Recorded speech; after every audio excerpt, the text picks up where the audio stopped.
திருநெல்வேலி மாவட்ட மகளிர் அணி தலைவினா எங்க திருநெல்வேலி மாவட்டம், தூத்துக்குடி மாவட்டம், கன்னியாகுமரி மாவட்டம் எல்லா தொகுதிகள்ல இருந்தும் என்னென்ன புனித நீர் இருக்கோ, எந்தெந்த புனித ஸ்தலங்கள் இருக்கோ, அதிக புனித ஸ்தலங்களை கொண்ட மாவட்டம் எங்க மாவட்டம்.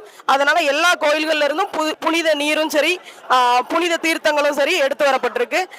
தளபதியோட முதல் மாநில மாநாடு வெற்றி பெறுவதற்கு என்னென்ன நாங்க செய்யறோமோ செய்ய ஆரம்பிச்சிட்டோம். மாநாடு கண்டிப்பா வெற்றி பெறும். இது உவரி சுயம்புலிங்க சுவாமி கோவில்ல உள்ள தீர்த்தம். பள்ளியூர் சுப்பிரமணிய சாமி கோயில் தீர்த்தம். இது வந்து திருநெல்வேலி மாவட்டத்திலேயே ரொம்ப பிரசித்தி பெற்ற கத்தீட்ரல் சர்ச்சில் உள்ள வச்சு எடுத்து பைபிள் வச்சு கொண்டு வந்திருக்கோம். இது தூத்துக்குடி பனிமய மாதா கோயில் உள்ள தீர்த்தம். பனிமய மாதா கோயில் உள்ள தீர்த்தம். அப்புறம் பாபநாசத்துல இருந்து தீர்த்தம் கொண்டு வரப்பட்டு எல்லாமே உள்ள போயிட்டு. காமநாயக்கன்பட்டி மாதா கோயில், தூத்துக்குடி மாவட்டம். பாபநாச தீர்த்தம்.